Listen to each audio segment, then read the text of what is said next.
نبی کریم رؤوف الرحیم صلی اللہ تعالی وسلم نے علم دین کے فضائل کو بیان کرتے ہوئے ارشاد فرمایا، جو شخص طالب علم بن جائے، جو دین کی طلب میں لگ جاتا ہے، جو دین کی جستجو میں لگ جاتا ہے، دین سیکھنے میں لگ جاتا ہے، تو نبی مکرم شفیع امت صلی اللہ تعالی علیہ وسلم نے ارشاد فرمایا، جو شخص طلب علم میں رہتا ہے اللہ رب العزت اس کے رزق کا ضامن ہو جاتا ہے۔ جو شخص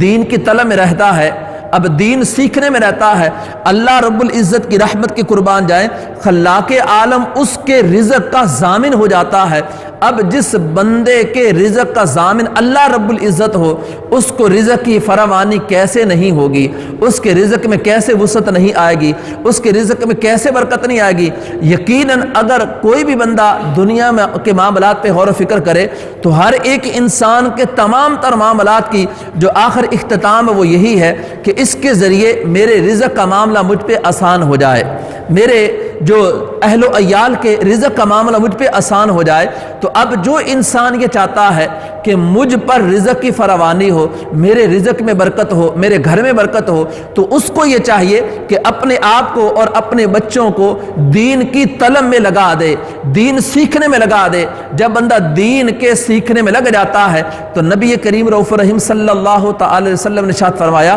اللہ رب العزت ان کے رزق کا ضامن ہو جاتا ہے۔ اب ذہنوں میں آتا ہے کہ جب اتنا عظیم کام ہے تو خود بھی دین سیکھنا چاہیے اور اپنے بچوں کو بھی دین سکھانا چاہیے، تو اس کے لیے ہمیں کرنا کیا ہوگا کہ کس طرح اپنے آپ کو اور اپنے بچوں کو ہم دین سکھا سکتے ہیں؟ تو اس کے بالکل آسان سے مواقع ہوتے ہیں۔ نمبر ایک،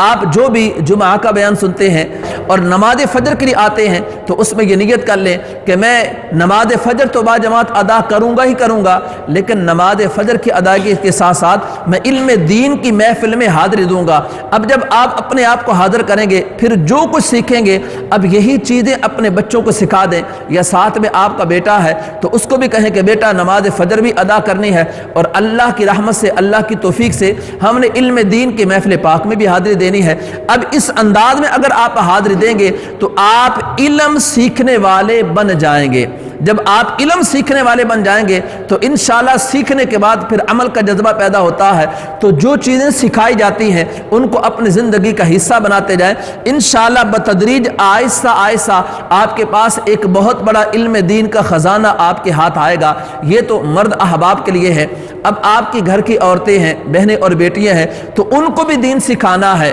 بیٹی کو بھی دین سکھانا ہے، اپنی بیوی کو بھی دین سکھانا ہے، بہن کو بھی دین سکھانا ہے۔ اگر ماں سیکھے تو اپنی بیٹی کو سکھائے، اگر بہن سیکھے تو اپنی بہن کو سکھائے۔ اسی طرح گھر کی جو خواتین سیکھتی ہیں پھر ان سیکھی ہوئی باتوں پر عمل بھی کریں اور ان کو آگے منتقل کرتے جائیں، تو یوں علم دین کے فیضان سے اپنے آپ کو مالا مال کرتے جائیں گے۔ تو نبی پاک صاحب الاولاق صلی اللہ تعالی وسلم نے کتنی پیاری بات ارشاد فرمائی، فرمایا جو دین کی طلب میں لگ جاتا ہے، جو دین سیکھنے میں لگ جاتا ہے، اللہ رب العزت ایسوں کے رزق کا ضامن ہو جاتا ہے۔ اب جن کا اللہ کریم جن کے رزق کا ضامن ہو جائے، یقیناً ان کے رزق میں برکت آئے گی، اور جن کے رزق کا اللہ کریم ضامن ہو جائے اور پھر وہ جو رزق ملتا ہے وہ دل کے اندر نور بھی پیدا کرتا ہے اور روح کو قرار اور دل کے اندر ایک سکون بھی پیدا کرتا ہے۔ تو خلاق عالم مجھے اور آپ کو عمل کی توفیق عطا فرمائے۔ اللہ رب العزت خود بھی دین اسلام کے احکام سیکھ رہے ہیں، اپنے اولادوں کو، اپنے اہل و عیال کو بھی